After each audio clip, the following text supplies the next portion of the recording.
Boa noite, graça e paz. É uma bênção de Deus nos reunirmos para louvar ao Senhor, orar juntos e aprender da Sua palavra. É por meio dela, da Bíblia, que Deus nos orienta em todas as áreas da nossa vida, para que, em todas as áreas da nossa vida, nós saibamos o que pensar e o que fazer. Essa é a quarta mensagem nessa série que chamei de Assuntos Impopulares, e hoje eu quero trazer a nossa reflexão, um tema que dificilmente é comentado em cultos, mas que sem dúvida é relevante tanto para a caminhada cristã de cada um de nós, quanto da caminhada enquanto comunidade, enquanto igreja. Eu me refiro ao assunto de festas. Vivemos numa sociedade que valoriza intensamente o entretenimento e as comemorações. Somos uma nação conhecida pela nossa alegria e pelas nossas festas. Em várias ocasiões do ano, somos convidados a participar de festas, sejam elas culturais, religiosas ou simplesmente populares. Aqui em Paulo Afonso temos festividades bem conhecidas como o São João grande em todo o Nordeste e a Copa Vela, que, como ouvi de muitas pessoas, inclusive de alguns de vocês, é como um carnaval fora de época e que atrai centenas de pessoas para momentos de descontração e diversão. Existem também outros tipos de festa, mas de expressão bem menor, como o Halloween, que é festejado no final desse mês. Ele é associado à cultura americana, mas tem ganhado alguma força entre adolescentes e jovens, mas ainda me parece que ele fica muito mais dentro das escolas, especialmente dos cursos de inglês. Vocês concordam? Ok. Diante desse cenário, surge a pergunta: como devemos, como cristãos, nos posicionar diante dessas festas? Essa é uma questão que exige discernimento e sabedoria, porque não estamos falando simplesmente de encontros e lazer, mas da maneira como essas ocasiões podem impactar nossa vida espiritual, nosso testemunho como seguidores de Cristo e na nossa sociedade, de um grupo que conhece Cristo e vive com base naquilo que Cristo ensina. Na verdade, essa é uma questão que atravessa séculos, porque já nos tempos bíblicos o povo de Deus era constantemente desafiado a se posicionar em relação aos costumes e festividades das culturas em que eles estavam inseridos.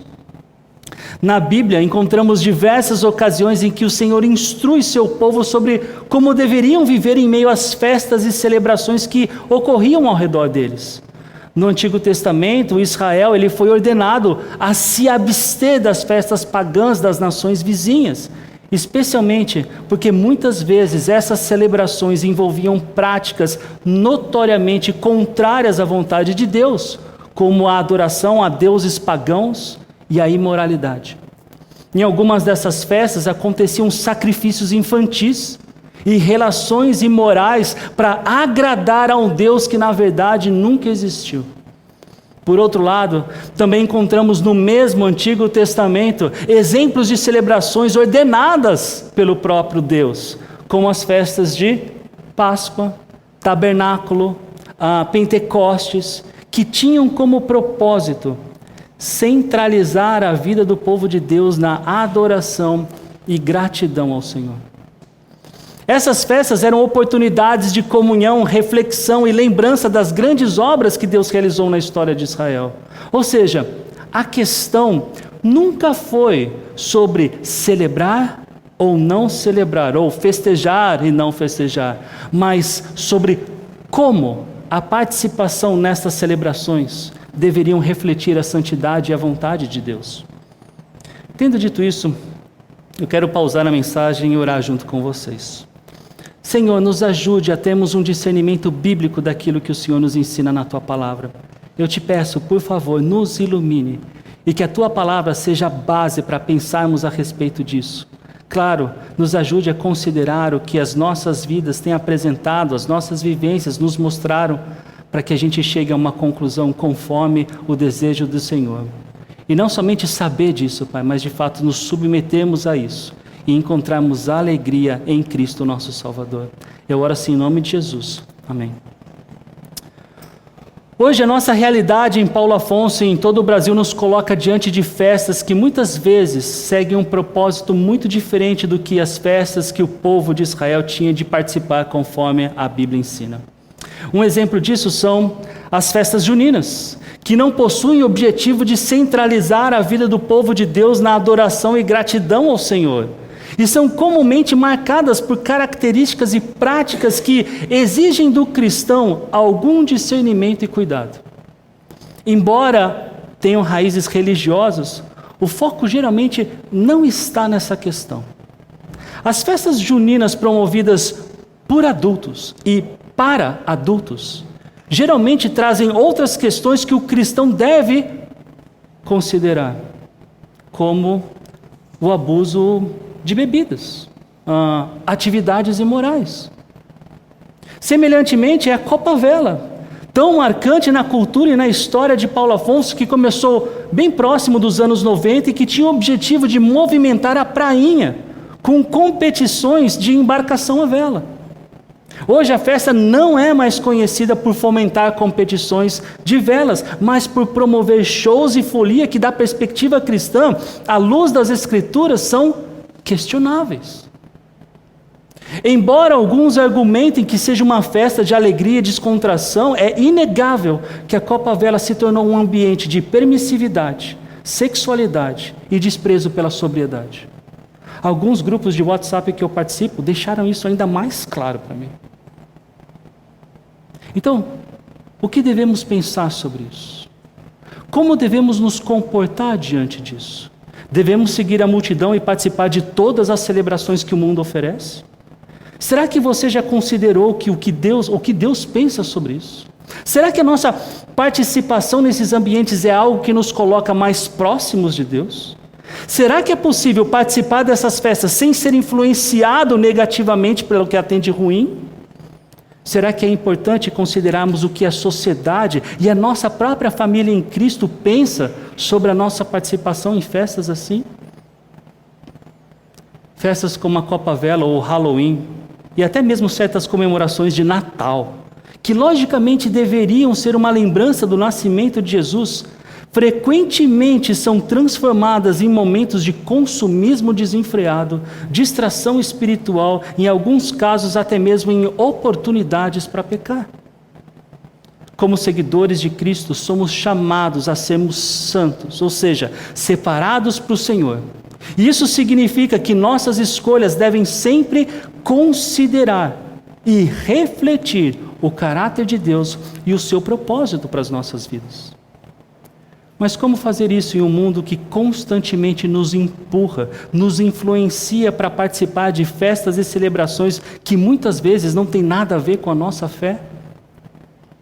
Essa é uma questão que precisa ser tratada com muito cuidado e sempre com base nas Escrituras.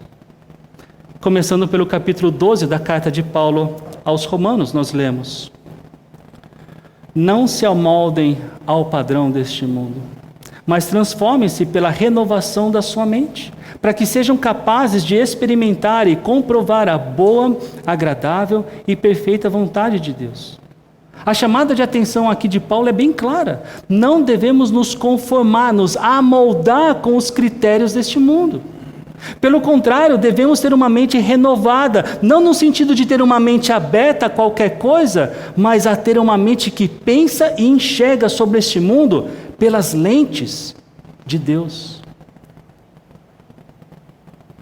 Porque é por este meio que nós vamos experimentar a boa, agradável e perfeita vontade de Deus. Quando olhamos por essas lentes, a questão inclusive se torna além de uma decisão pessoal, é uma decisão social. É uma escolha espiritual que reflete nossa comunhão com Deus e o nosso compromisso individual e coletivo de viver de acordo com os mandamentos de quem nós chamamos de Pai. Como qualquer coisa na vida, cada festa ou evento social em que nós participamos tem o potencial de nos aproximar ou de nos afastar de Deus. E é exatamente por isso que devemos tratar esse tema com seriedade e com o desejo de agradar o Senhor em todas as coisas. Paulo Afonso é uma cidade muito rica em cultura e tradições, e isso é algo que tanto podemos como devemos valorizar. No entanto, devemos ser cuidadosos ao discernir quais aspectos dessa tradição ou dessas tradições estão alinhados com a vontade de Deus para as nossas vidas. Não se trata de rejeitar tudo que é cultural, mas de fazer uma avaliação bíblica de como essas festas e celebrações afetam a nossa caminhada cristã. De novo, afetam a nossa, não somente minha, caminhada cristã. Ouvindo agora de João, conforme a sua primeira carta, capítulo 2, versículos 15 e 16. Não amem este mundo, nem as coisas que ele oferece, pois quando amam o mundo, o amor do Pai não está em vocês. Porque o mundo oferece apenas o desejo intenso por prazer físico, o desejo intenso por tudo que vemos e o orgulho de nossas realizações e bens. Isso não provém do Pai, mas do mundo. Eu não cresci num lar cristão. Eu sei, na prática, o que é o desejo intenso por prazer físico, o desejo intenso por tudo que vemos e o orgulho de nossas realizações e bens numa festa. Tanto pelas minhas tentações como pelas tentações das pessoas que estavam ao meu redor. E isso, meus irmãos, é incompatível com o amor de Deus, que graças a Ele eu conheci o seu amor. Aliás, eu queria que desde já vocês não pensassem que eu simplesmente estou dizendo que toda festa e qualquer motivação para ir numa festa não presta. Pensar assim é negligenciar, por exemplo, que Jesus participou de festas. Ele esteve em festas religiosas como a Páscoa e a festa dos tabernáculos. Ele também esteve num casamento, que aliás, foi onde ele transformou muita água em muito vinho. Aliás, o sommelier da festa disse, o melhor vinho. A questão, e que eu já citei, é que Jesus não comprometeu a sua santidade nas festas em que ele participou. Os seus valores e as suas atitudes permaneceram santas. Ele sabia o que agradava o Pai e ele decidiu por nunca desagradar ao Pai. Como é que ele fez isso? Ele conhecia as Escrituras e ele vivia as Escrituras. E é por meio das Escrituras, da Bíblia, que descobrimos como devemos pensar e nos comportar como filhos de Deus.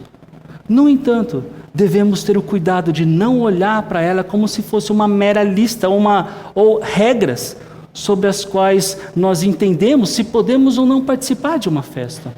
A Bíblia não é um livro de regras. A Bíblia não é um manual. A Bíblia também não é uma enciclopédia. A Bíblia é uma história. Uma história de um Deus que decidiu resgatar a sua criação mais especial. Um resgate que custou a vida do Filho de Deus, para que a nossa vida fosse poupada. Que isso não fique de lado ao refletirmos, ao pensarmos sobre a nossa participação em festas. Vejamos o que Paulo escreveu aos Efésios. Capítulo 5, versículos 15 e 16, de fato até o 18. Tenham cuidado com a maneira como vocês vivem, que não seja como insensatos, mas como sábios, aproveitando ao máximo cada oportunidade, porque os dias são maus. Portanto, não sejam insensatos, mas procurem compreender qual é a vontade do Senhor. Não se embriaguem com vinho que leva à libertinagem, mas deixem-se encher pelo Espírito. Éfeso era uma cidade muito conhecida por suas festas e cultos pagãos, que incluía a adoração a Ártemis, uma deusa grega associada à caça, associada à magia, associada à vida selvagem. O chamado para o cristão aqui é para que vivam com sabedoria em um ambiente cultural que muitas vezes promove comportamentos contrários à vontade de Deus. Quando Paulo diz, tenham cuidado com a maneira como vocês vivem, ele usa uma figura de linguagem que remete à vigilância. Por aí ele nos adverte contra a vida despreocupada, com a vida dos insensatos, e nos incentiva a viver como sábios, como quem busca entender a vontade de Deus.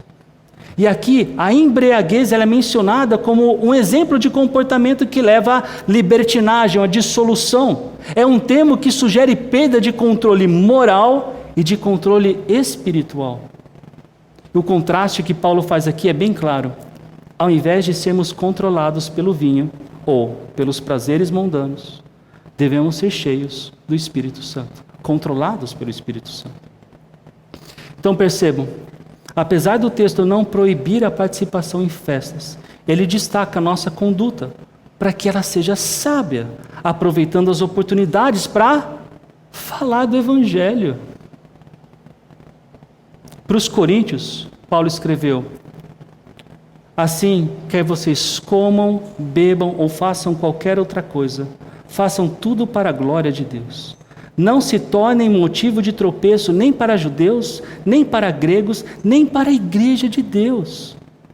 Também eu procuro agradar a todos de todas as formas, porque não estou procurando o meu próprio bem, mas o bem de muitos, para que sejam salvos.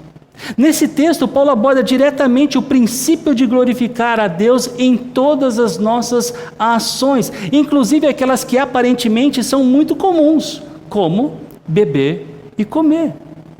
Nós não adoramos a Deus somente quando cantamos louvores e pregamos o Evangelho.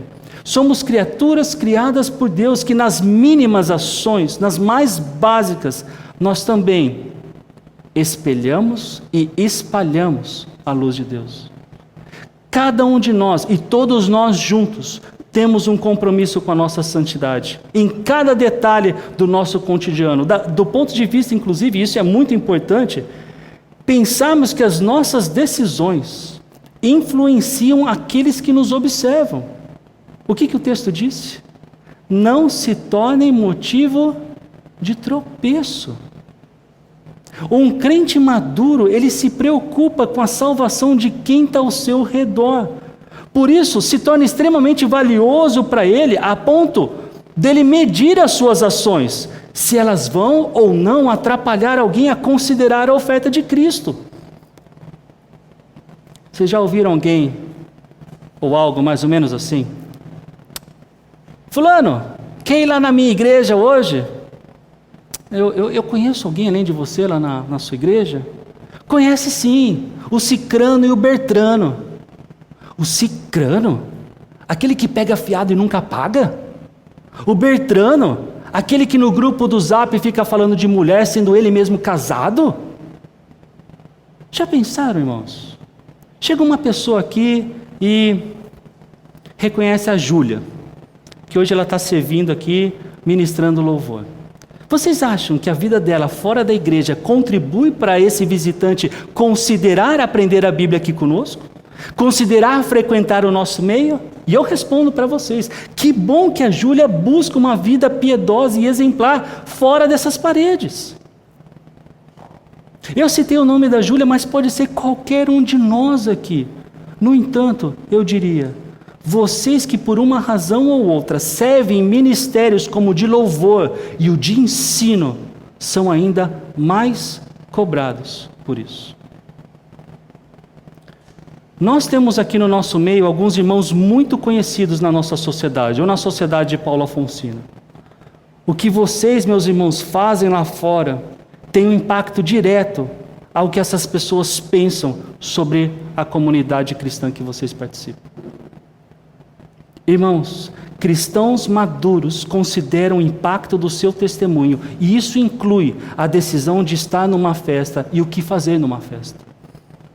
O que cantamos na festa, o que tomamos na festa, o que comemos na festa, o que conversamos na festa, o que vestimos na festa, pelo que sorrimos na festa, pelo que choramos na festa. Como igreja, temos a responsabilidade de sermos exemplo para o mundo. Você já considerou se a nossa participação em festas e eventos que promovem comportamentos moralmente questionáveis se estragam o nosso testemunho? Será que a nossa presença em lugares assim pode prejudicar a percepção do Evangelho pelas pessoas que possivelmente nunca vão ler a Bíblia, mas vão ler a nossa vida para entender Deus? Antes de irmos para o texto de Romanos, percebam que mais uma vez, que a sua decisão pode afetar toda a nossa família em Cristo. E o testemunho que a nossa família é responsável por anunciar. Nós já vimos o texto de Efésios, acabamos de ver o texto de 1 Coríntios, Romanos capítulo 14. Portanto, deixemos de julgar uns aos outros. Em vez disso, façamos o propósito de não colocar pedra de tropeço ou obstáculo no caminho do irmão. Como alguém que está no Senhor Jesus, tenho plena convicção de que nenhum alimento é por si mesmo impuro, a não ser para quem assim o considere. Para ele é impuro. Se o seu irmão se entristece devido ao que você come, você já não está agindo por amor. Por causa da sua comida, não destrua seu irmão por quem Cristo morreu. Aquilo que é bom para vocês não se torna objeto de maledicência, pois o reino de Deus não é comida nem bebida, mas justiça, paz e alegria no Espírito Santo. Aquele que assim serve a Cristo é agradável a Deus e aprovado pelos homens. Por isso, esforcemo-nos em promover tudo quanto conduz à paz e à edificação mútua. Em Cristo, meus irmãos, nós nos tornamos livres do pecado. Nós não somos mais escravos do pecado. Nós temos um outro Senhor. Agora, nós temos a chance de tomar decisões no poder e no direcionamento do Espírito Santo que habita em nós de tal forma, nunca outrora como escravos do pecado, mas agora de honrar a Deus. Mas isso não significa que podemos fazer qualquer coisa, nem mesmo entre aquelas que são moralmente corretas. Porque essa não é a única avaliação que nós fazemos. Se é ou não é moralmente correto. Não é a única questão que nós levamos em consideração. Como nós vimos no texto de Coríntios, nós precisamos levar em consideração o que os outros podem pensar. A liberdade cristã, ainda que legítima, ela deve ser sempre exercida em amor e em consideração pelo impacto que pode ter sobre os outros. Embora o apóstolo Paulo reconheça que nada é impuro em si mesmo, ele nos adverte que o amor ao próximo deve prevalecer. Se as nossas ações, mesmo que não sejam pecaminosas em si mesmas, causarem tropeço ou escândalo a um irmão mais fraco, nós estamos agindo contra o amor. Mais uma vez, perceba o destaque que a Bíblia dá no impacto que as suas decisões pessoais têm no coletivo da igreja, das nossas decisões pessoais. Não é incomum algum cristão argumentar que participar de certas festas é algo neutro ou simplesmente cultural.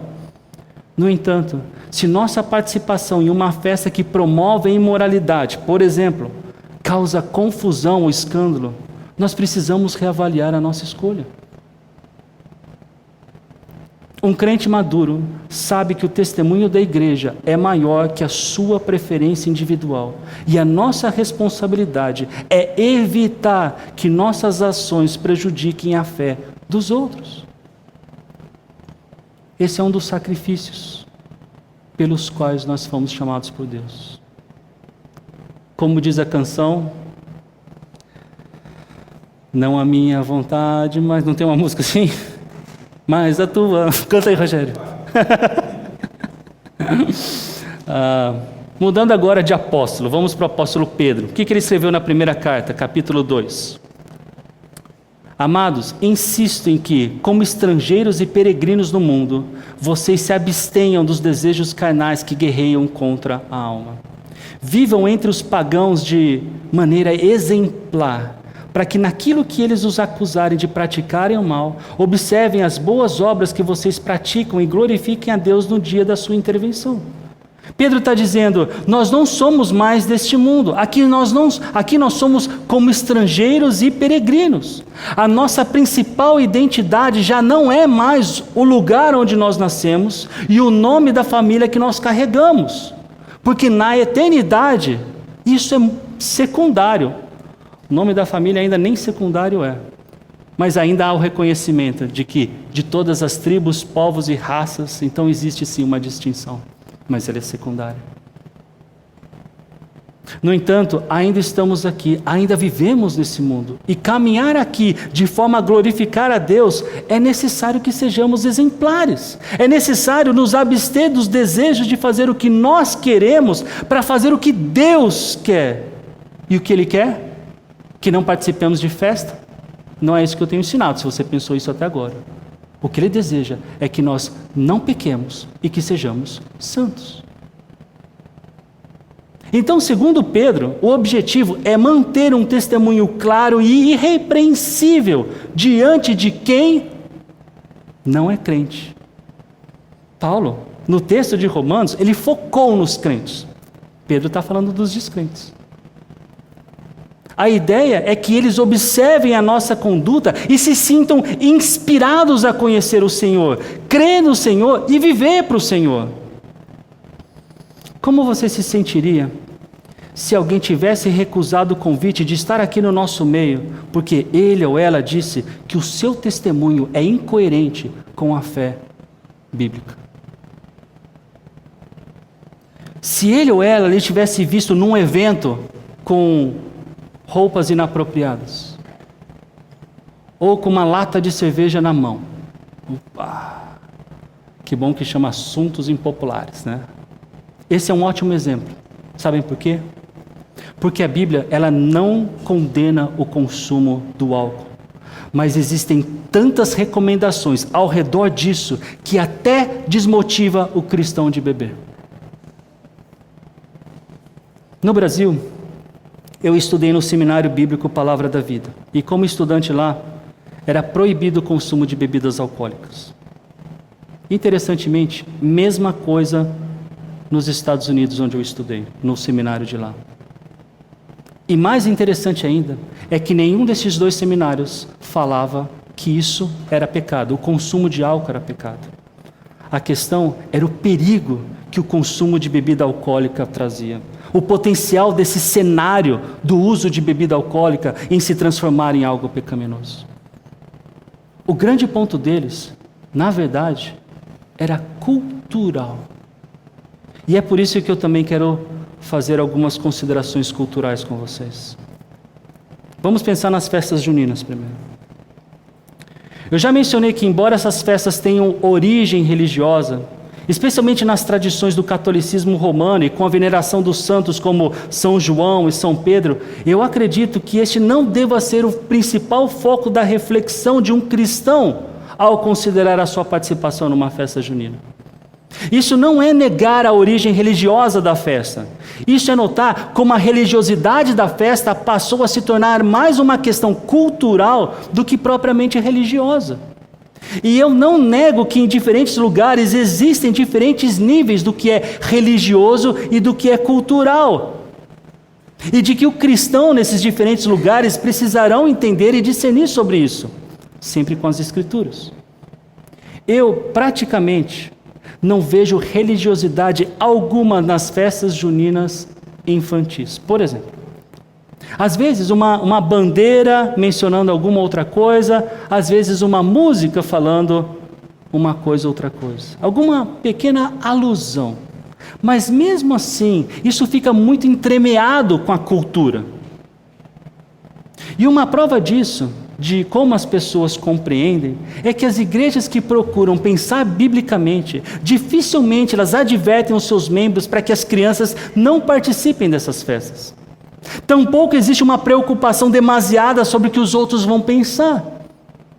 Talvez a maior ou única exceção disso, riam se quiserem, é se os filhos do pastor vão participar disso.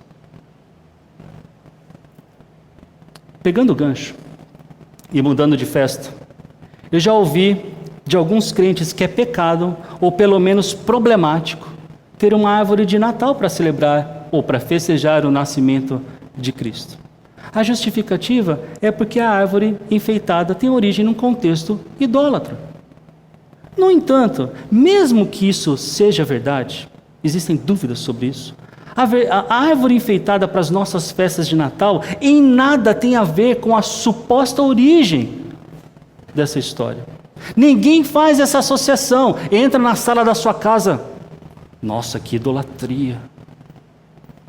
Eu prefiro pensar em um outro cuidado sobre as árvores de Natal, quando ela se torna o personagem principal das nossas celebrações, das nossas festas, quando ela distrai os nossos olhos, as nossas mentes e o nosso coração de Jesus.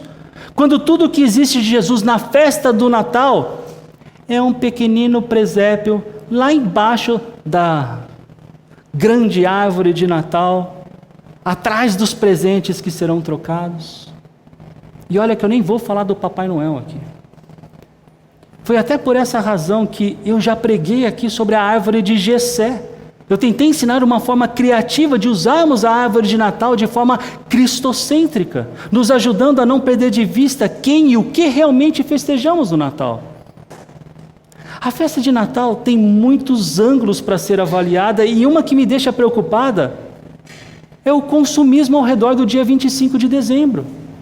Talvez seja obra do diabo tentar desviar as nossas atenções do que realmente importa, ainda que a gente nem precise dele para isso, para atiçar o espírito consumista humano. Eu não estou falando disso para condenar as nossas festas natalinas. Eu estou falando disso porque nós devemos pensar biblicamente sobre a nossa participação em festas de forma geral.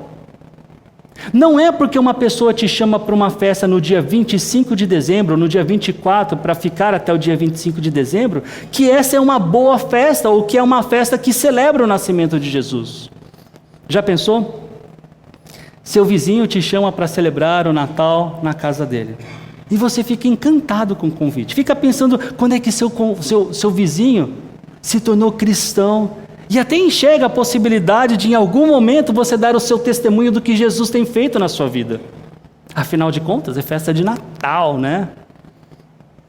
Você chega na festa, vê enfeites por todo canto, comidas bem típicas da ocasião, algumas que a gente nem sabe se gosta ou não. Quem é que já comeu tâmara, damasco? E com certeza sim, mas não é a tâmara que parece um dedo? Sei lá.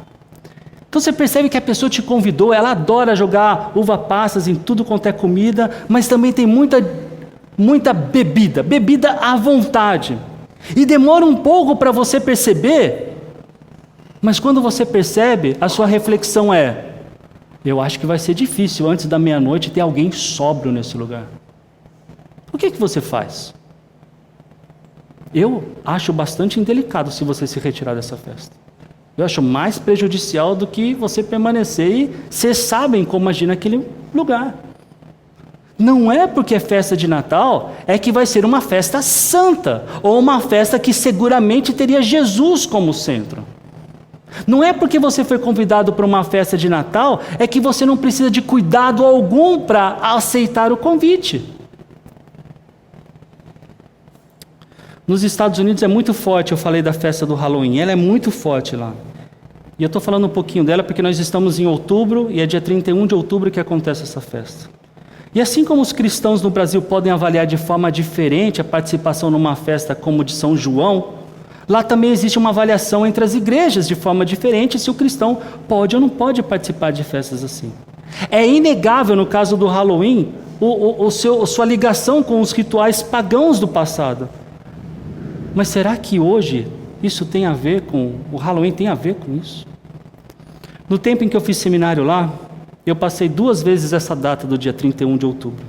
E a igreja que eu e a minha família participávamos não via problema em ver os seus membros festejando o Halloween. Sabem por quê?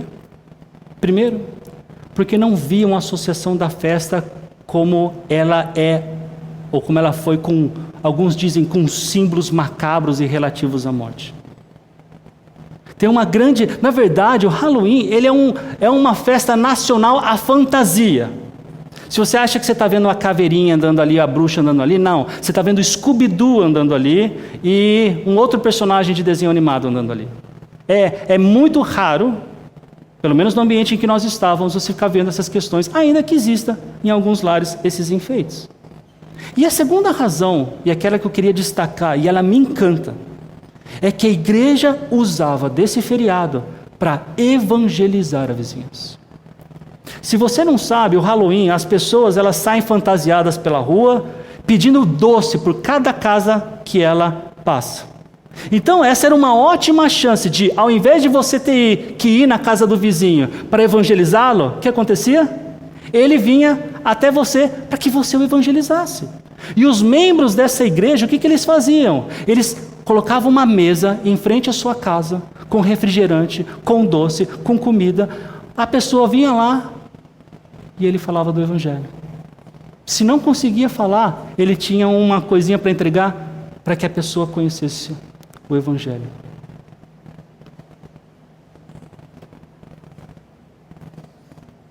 Isso é o que eu chamo de redimir o propósito de uma festa e convertê-la para a preocupação que todo cristão deveria ter ao considerar participar de uma festa: ser sal e luz para um mundo que desconhece Jesus.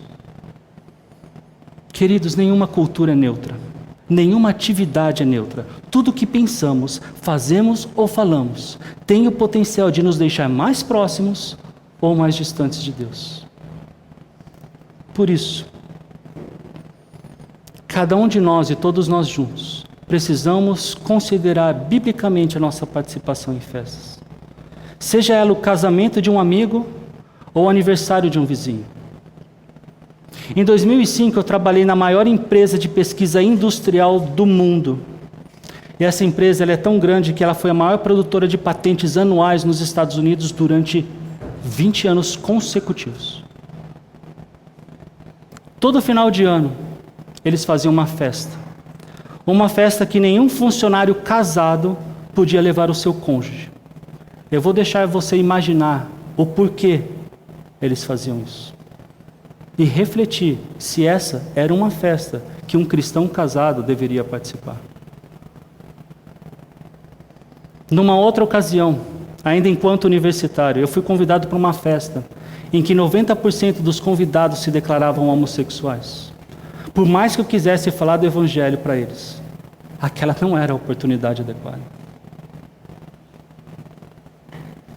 Além dos argumentos bíblicos e culturais que eu passei para vocês, se lembrem que o diabo, o nosso adversário, ele anda ao derredor, rugindo como o leão, procurando a quem possa devorar, disse o apóstolo Pedro. Ele, mais do que ninguém, o diabo, ele quer nos enganar, ele quer nos distanciar do Salvador, quer que nós nunca usemos as lentes que nos fazem enxergar da perspectiva de Deus. O cristão que participa de festas sem discernimento, sem maturidade, sem levar em consideração os critérios bíblicos de Deus, ele pode estar abrindo portas para influências que a longo prazo, ao longo do tempo, contaminam a sua vida espiritual e o seu testemunho como cristão e participante de uma comunidade da fé. Nós devemos ser muito cautelosos com a nossa liberdade. Que tal a gente se fazer essas perguntas? Qual é o propósito da festa? Que tipo de comportamento é esperado? Como essa festa pode afetar meu testemunho como cristão? Essa festa promove valores bíblicos ou do mundo? Minha participação pode influenciar negativamente, meus irmãos? Como a sociedade enxerga a minha participação? Claro que aqui poderia se colocar várias outras perguntas, mas essas são algumas perguntas que faremos muito bem se nos atentarmos e se nós respondemos honestamente. Cuidado, meus irmãos, para não adotar uma mentalidade meramente cultural, onde os valores bíblicos são diluídos e misturados com os valores populares. Muitos cristãos, por considerarem qualquer festa inofensiva, ou parte da cultura regional ou nacional, não percebem que estão, aos poucos, permitindo que os seus valores sejam contaminados pelo sincretismo religioso. E por fim, eu queria que, se você não vai guardar aqui nada do que eu falei, alguma coisa, guarde esse versículo agora. 1 Coríntios 10, 23. Tudo é permitido, mas nem tudo convém. Tudo é permitido, mas nem tudo edifica. Participar numa festa não é necessariamente pecado, mas nem tudo edifica. Nem tudo que está disponível, permitido em nossa cultura, é apropriado para o cristão. Não vamos usar da nossa liberdade em Cristo de forma egoísta e inconsequente. Vamos usá-la para festejar o que Cristo fez por nós, considerando o seu amor, considerando o seu sacrifício, que inclusive possibilitou que nós soubéssemos e vivenciássemos o verdadeiro significado de alegria. Em Cristo, nós podemos saber o que realmente é festejar, o que realmente é estar alegre. E é pensando nisso que mais uma vez eu quero orar com vocês.